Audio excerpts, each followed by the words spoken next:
بسم اللہ الرحمن الرحیم۔ سوشل میڈیا کے دوستو السلام علیکم۔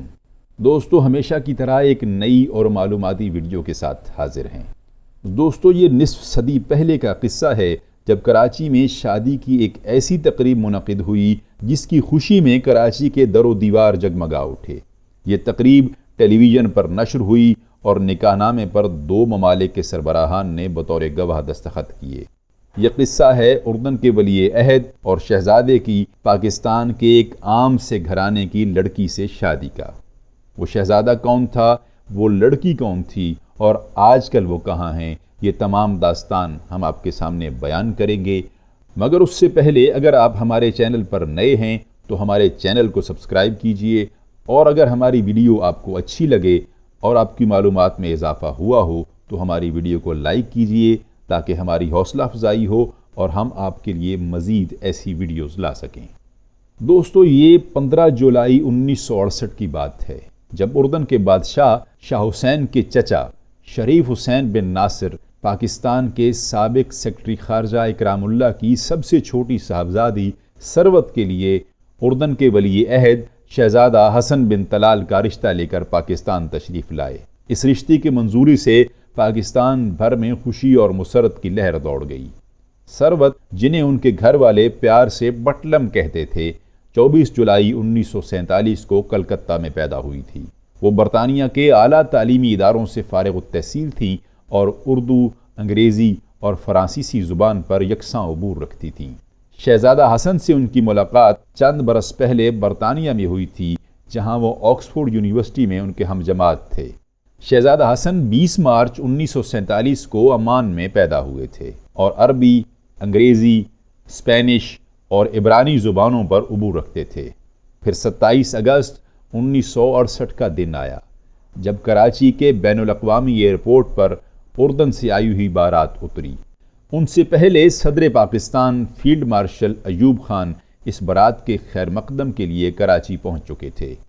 بارات کا طیارہ دولہے کے بھائی شاہ حسین خود اڑا رہے تھے۔ طیارہ زمین پر اترا تو ایئرپورٹ کی فضا شاہ حسین زندہ باد اور صدر ایوب زندہ باد کے نعروں سے گونج اٹھی۔ بارات میں شاہ حسین اور شہزادہ حسن کے علاوہ اردن کے وزیر اعظم بہجت تلہونی، سیکرٹری جنرل زید انضمائی، شہزادی مونا الحسین، شہزادی عالیہ، شہزادی بسمیہ اور چند دیگر حکام شامل تھے۔ ایوب خان نے بارات کا استقبال کیا۔ ان کے ساتھ پاکستان میں اردن کے سفیر عکاش الزین، اردن میں پاکستان کے سفیر راحت سعید چھتاری بھی موجود تھے۔ دوسری سمت ثروت کی والدہ بیگم شائستہ اکرام اللہ، جو خود پاکستان کے لیے سفارتکاری کے فرائض سر انجام دے چکی تھیں، اور صدر ایوب خان کی صاحبزادی نسیم اورنگزیب بھی موجود تھیں۔ شہزادہ حسن بن طلال اپنی خوش دامن کے پاس پہنچے اور ان کے سامنے سر جھکا دیا۔ بیگم اکرام اللہ نے دعائیں دیتے ہوئے ان کے سر پر شفقت سے ہاتھ رکھ دیا۔ بارات کو گارڈ آف آنر پیش کیا گیا، جس کے بعد بارات اسٹیٹ گیسٹ ہاؤس کے لیے روانہ ہو گئی۔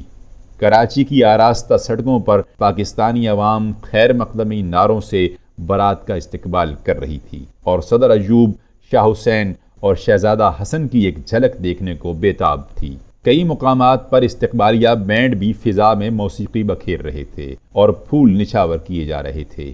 ایوان صدر میں بیگم شائستہ اکرام اللہ کی جانب سے لنچ کا انتظام کیا گیا تھا۔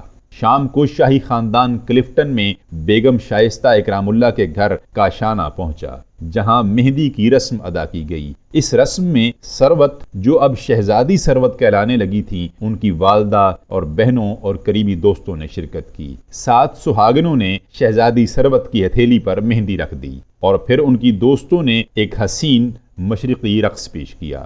اردن کی شہزادیاں یہ منظر حیرت سے دیکھ رہی تھیں۔ اس رات شہر بھر میں چراغاں کیا گیا تھا، مگر ایوان صدر سے کاشانہ تک کی سڑک کو تو کچھ زیادہ ہی اہتمام کے ساتھ سجایا گیا تھا۔ اگلے دن 28 اگست 1968 کو دلہن کے گھر نکاح کی تقریب تھی۔ اس تقریب میں بھی شہزادی ثروت کی بہنوں اور دوستوں نے بہت دھوم مچائی۔ شہزادہ حسن نے ان سب میں گھڑیوں اور دینار کے تحفے تقسیم کیے۔ پھر ایک سادہ سی تقریب میں رسم نکاح ادا کی گئی۔ یہ نکاح عالم دین مولانا جمال میاں فرنگی محلی نے پڑھایا۔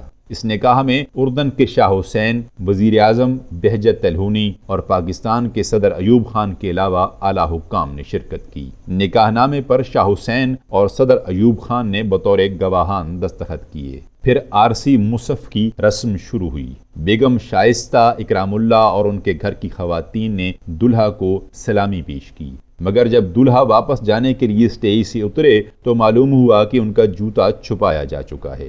دلہن کی بہنوں نے 2000 دینار لے کر بہنوئی کا جوتا واپس کیا۔ اب بارات کی واپسی کا وقت تھا۔ محترمہ شائستہ اکرام اللہ نے کراچی کے ایک ہوٹل میں ڈنر کا اہتمام کیا تھا، جس میں دلہا دلہن کے علاوہ سینکڑوں افراد نے شرکت کی۔